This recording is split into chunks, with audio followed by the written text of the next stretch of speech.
इसे कहते हैं शेर के मुंह में से खाना निकाल लेना। डिकॉक ने भी जीत ऐसे ही जीती।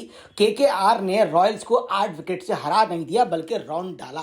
इसके बाद आप देखेंगे कि किस तरह से हैदराबाद सनराइजर्स का आज जो लखनऊ से मैच है, ऐसा ना हो कि एक ऐसा रिकॉर्ड बन जाए जिसका दुनिया इंतजार कर रही है और लोग देखते रह जाएं और लखनऊ किसी को मुंह दिखाने लायक नहीं रहे। इसी पर हमारी रिपोर्ट।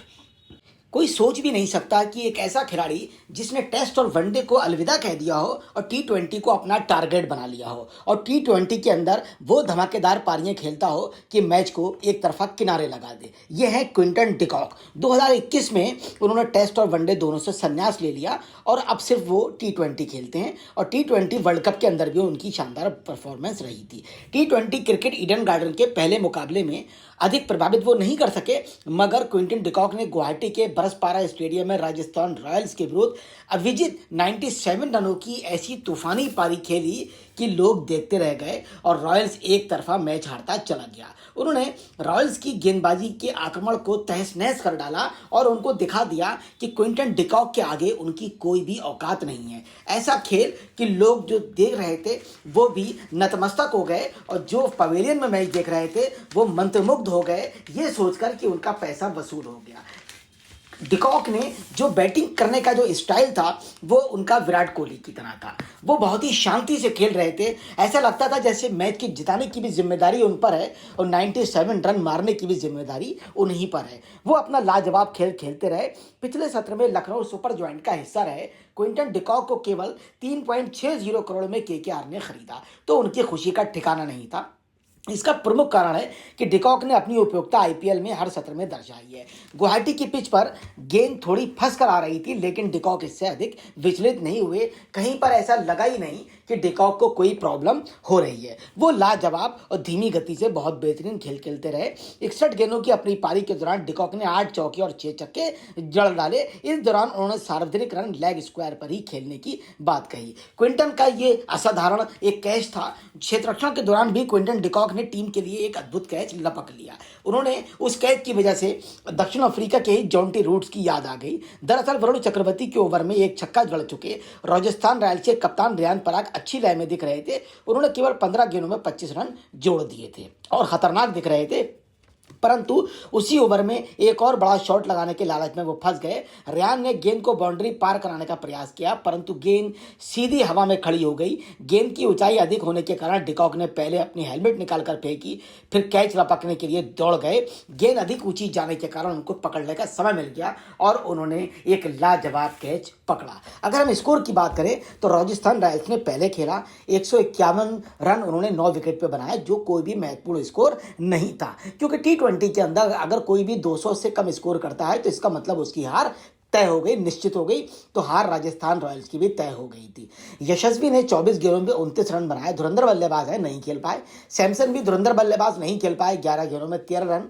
रियान 15 गेंदों में 25, नीतीश राणा 9 गेंदों में 8, हसरंगा 4 गेंदों में 4, जुरैल ने थोड़ी कोशिश की 28 गेंदों पे 33 और शुभम ने 12 गेंदों पे 9 रन बनाए और हेडमेयर ने 8 गेंदों पर 7 रन बनाए। आर्चर ने 7 गेंदों पे 16, 2 छक्के मारने का प्रयास किया और अच्छे छक्के लगाए। तीक्ष्ण ने 15 गेंदों पर 20 रन और देश पांडे 1 गेंद पर 2 रन पे अविजित रहे। फिलहाल अगर बॉलिंग की बात करें तो सभी बॉलर लगभग कामयाब रहे। मोइन ने 2 विकेट लिए, वरुण ने भी 2 विकेट लिए। अब खेलने की बारी जब नाइट राइडर्स की आती है तो नाइट राइडर्स ने ऐसा खेल दिखाया कि लोग देखते रह गए। मोइन रन आउट हुए, 12 गेंद पर 5 रन बनाकर आउट हो गए और गलत तरीके से आउट हो गए, मगर डिकॉक जो खेल रहे थे उनका खेल बहुत ही आलीशान था। उन्होंने 6 गगनचुंबी छक्के और 8 लाजवाब 4 भी किए। 61 गेंदों पर 97 रन का स्कोर किया। रहाणे आए 15 गेंदों पर 18 रन के साथ उनका साथ दिया और साथ देने के साथ ही वो मैच को जिताकर ही अलविदा हुए। अगर हम बॉलिंग की बात करें तो हसरंगा ने 1 विकेट लिया, नीतीश ने 0, देश पांडे ने 0 और इसके अलावा विकेट के मामले में अगर हम बात करेंगे तो मोइन ने 2 विकेट लिए। फिलहाल बहुत शानदार तरीके से डिकॉक ने केकेआर को जीत दिलाई और केकेआर ने रॉयल्स को 8 विकेट से राउंड डाला। अब बात उस टीम की, उस खिलाड़ी की जिसके खौफ से आईपीएल के अंदर खिलाड़ी डरे जा रहे हैं और इतना डर रहे हैं कि उनके समझ में नहीं आ रहा है कि भविष्य में अगर उन्हें बॉलिंग करना पड़ेगी तो बॉलिंग कैसे की जाएगी, या आगे जाकर उनके सामने अगर खेलेंगे तो कैसे खेला जाएगा।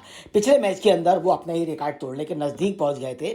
286 रन उन्होंने बना डाले थे। ये हैं हैदराबाद के सनराइजर्स, काव्या मारन की टीम जिसके कप्तान हैं कमिंस। ऐसी सितारों से सजी हुई टीम आज तक किसी ने नहीं देखी होगी। ऐसा लगता है पूरी इंटरनेशनल टीम ही इसके अंदर उतर आई हो। लाजवाब खेल हैदराबाद में। जब गुरुवार को सनराइजर्स हैदराबाद अपने दूसरे मुकाबले में यानी थोड़ी देर के बाद लखनऊ सुपर जायंट की टीम से भिड़ेगी तो सभी की निगाहें इस बात पर होंगी कि आईपीएल में 300 रन का आंकड़ा पार होगा या नहीं, क्योंकि सभी मान रहे हैं लखनऊ सुपर जायंट के खिलाफ सनराइजर्स 300 रन का आंकड़ा पार कर देंगे, यानी 15 का एवरेज 20 ओवर में मार देंगे। सनराइजर्स हैदराबाद की टीम को Travis head, Abhishek Sharma, Henry Klaasen, Nitish Reddy के साथ ईशान किशन का भी अब साथ है। और पिछले मैच में ही ये बाएं हाथ का बल्लेबाज अपनी ताकत दिखा चुका है। राजस्थान रॉयल्स के विरुद्ध पिछले मुकाबले में ईशान ने केवल 47 गेंद में शतक जड़ा था। सनराइजर्स की शीर्ष क्रम इस टूर्नामेंट का सबसे खतरनाक बल्लेबाजी क्रम है। ट्रेविस हेड और अभिषेक शर्मा की ओपनिंग जोड़ी क्या कर सकती है, इसका नज़ारा हम पिछले सत्र में देख चुके हैं। वही खौफ लखनऊ को खाया जाता होगा, मैं निश्चित तौर पे कह रहा हूं। सनराइजर्स ने अब तक 3 बार 250 से ज्यादा रन बनाए हैं। टॉप 5 में 4 बार तो उनका ही नाम है। उन्होंने 2 दिन पहले भी 286 रन बनाए, जो आईपीएल के सर्वोच्च स्कोर से 1 रन कम था, और वो सर्वोच्च स्कोर भी भाग्य से वो भी उन्हीं का था। वहीं दूसरी ओर लखनऊ सुपर जायंट की टीम है जो कमजोर मानी जा रही है। प्रमुख गेंदबाज मयंक यादव, आवेश खान चोटिल होने की वजह से टीम बहुत साधारण सी बन गई है। इसके अलावा टीम में कोई बड़ा विदेशी तेज गेंदबाज भी नहीं है। ऋषभ पंत को इतना महंगा ले लिया गया है कि बाकी खरीदने का लखनऊ सुपर जायंट को मौका ही नहीं मिला। शार्दुल ठाकुर जरूर मोहसिन खान की जगह शामिल किए गए हैं, लेकिन आप अकेले उनसे कितनी उम्मीद रखेंगे। पिछले मैच में शार्दुल ने प्रभावित किया, लेकिन अब सामना सनराइजर्स से है जिसके सामने बॉलर बॉलिंग नहीं कर रहे हैं बल्कि कांपने वाली स्थिति में आ जाते हैं। ट्रेविस हेड ने जिस तरह का खेल दिखाया और ईशान किशन ने जिस तरह का खेल दिखाया, उनके पास 5 ऐसे बैट्समैन हैं, अगर 5 में 3 बैट्समैन भी चल जाते हैं तो 250 का स्कोर तो उनका कहीं पर भी नहीं गया है।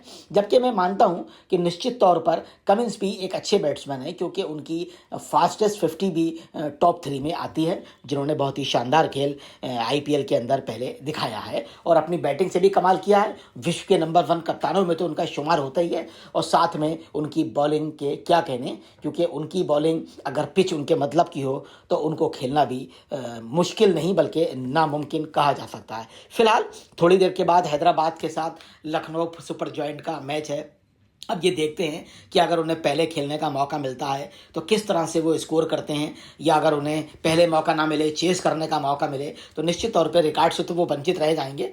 लेकिन ये क्रिकेट है और ये बड़ा अनिश्चितताओं का खेल है। कोई बड़ी बात नहीं है जिसके लिए मैं पूरी तरह से कन्फर्म हूँ कि वो जीत रहा है। सनराइजर्स हैदराबाद जीतेगा, मजबूत टीम है। क्रिकेट में बड़ी टीम धराशायी हो जाती हैं, छोटी टीम अक्सर जीत जाया करती हैं। तो लखनऊ कहीं कोई बड़ा उलटफेर ना कर दे और सनराइजर्स हार जाए, लखनऊ जीत जाए। फिलहाल 2 घंटे के बाद इस स्थिति से हम रूबरू होंगे। जय हिंद, जय Bharat, thank you very much.